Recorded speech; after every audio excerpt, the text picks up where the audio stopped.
ನಮಸ್ಕಾರ ವೀಕ್ಷಕರೇ, welcome back to my YouTube channel.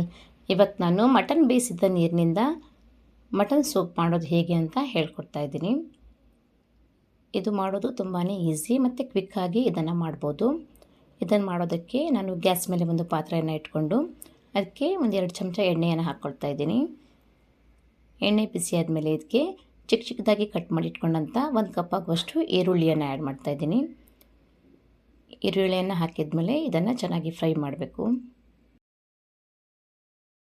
ಈರುಳ್ಳಿ ಸ್ವಲ್ಪ ಹೊತ್ತು ಫ್ರೈ ಆಗಿದ್ಮೇಲೆ ಇವಾಗ ಇದಕ್ಕೆ ಚಿಕ್ಕದಾಗಿ ಕಟ್ ಮಾಡಿ ಇಟ್ಕೊಂಡಂಥ ಟೊಮಾಟೊವನ್ನು 1 ಕಪ್ ಆಗುವಷ್ಟು ಹಾಕ್ತಾಯಿದ್ದೀನಿ.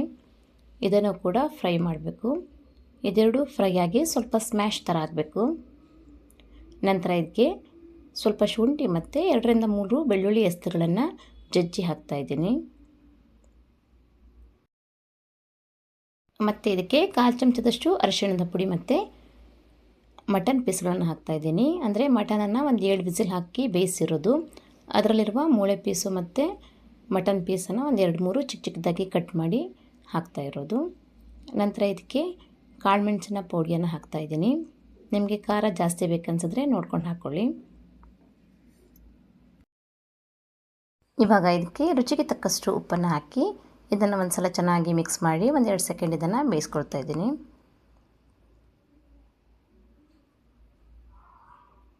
ನಂತರ ಇದಕ್ಕೆ ಮಟನ್ ಬೇಯಿಸ್ಕೊಂಡ ನೀರನ್ನು ಹಾಕ್ತಾಯಿದ್ದೀನಿ. ನಾನಿಲ್ಲಿ 2 ಕಪ್ ಆಗುವಷ್ಟು ನೀರನ್ನು ತೆಗೆದಿಟ್ಕೊಂಡಿದ್ದೆ. ಆ ನೀರನ್ನು ಇವಾಗ ಇದಕ್ಕೆ ಆ್ಯಡ್ ಮಾಡ್ತಾಯಿದ್ದೀನಿ. ಇದರ ಜೊತೆಯಲ್ಲಿ ಮತ್ತೆ 2 ಕಪ್ ನೀರು ಎಕ್ಸ್ಟ್ರಾ ಹಾಕ್ಕೊಳ್ತಾ ಇದ್ದೀನಿ.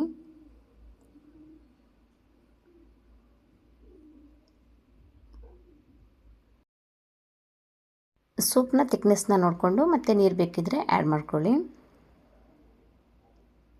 ನಂತರ ಇದನ್ನು ಒಂದು ಸಲ ಮಿಕ್ಸ್ ಮಾಡಿ 5-10 ನಿಮಿಷ ಇದನ್ನು ಕುದಿಯೋದಕ್ಕೆ ಬಿಡಬೇಕು. ಲಾಸ್ಟಲ್ಲಿ ಇದಕ್ಕೆ ಕೊತ್ತಂಬರಿ ಸೊಪ್ಪನ್ನು ಹಾಕಿ ಪುನಃ ಒಂದು ಸಲ ಮಿಕ್ಸ್ ಮಾಡಿ ಗ್ಯಾಸನ್ನು ಆಫ್ ಮಾಡಿ ಇದನ್ನು ಸರ್ವ್ ಮಾಡಿ. ತುಂಬಾ ಟೇಸ್ಟಿಯಾಗಿ ಇರುತ್ತೆ. ನಾನು ಹೇಳ್ಕೊಟ್ಟಿರುವಂತಹ ಮಟನ್ ಸೂಪ್ ರೆಸಿಪಿ ನಿಮಗೆ ಇಷ್ಟ ಆದರೆ ಲೈಕ್ ಕೊಡೋದನ್ನು ಮರಿಬೇಡಿ. ಮಟನ್ ತಂದಾಗ ಇದನ್ನು ತಪ್ಪದೆ ಟ್ರೈ ಮಾಡಿ. ಹೇಗೆ ಬಂದಿದೆ ಅಂತ ನನಗೆ ಕಮೆಂಟ್ ಮಾಡಿ ತಿಳಿಸಿ. ನನ್ನ ಚಾನಲ್ನ ಇನ್ನೂ ಸಬ್ಸ್ಕ್ರೈಬ್ ಮಾಡ್ಕೊಂಡಿಲ್ಲ ಅಂದರೆ ಇವಾಗಲೇ ಸಬ್ಸ್ಕ್ರೈಬ್ ಮಾಡ್ಕೊಳ್ಳಿ. ಪಕ್ಕದಲ್ಲಿರುವ ಬೆಲ್ ಐಕನ್ನ ಕೂಡ ಪ್ರೆಸ್ ಮಾಡಿ. ನಾನು ಹಾಕುವಂಥ ನೆಕ್ಸ್ಟ್ ವಿಡಿಯೋಗಳ ನೋಟಿಫಿಕೇಷನ್ ನಿಮಗೆ ಸಿಗುತ್ತೆ. Thank you for watching.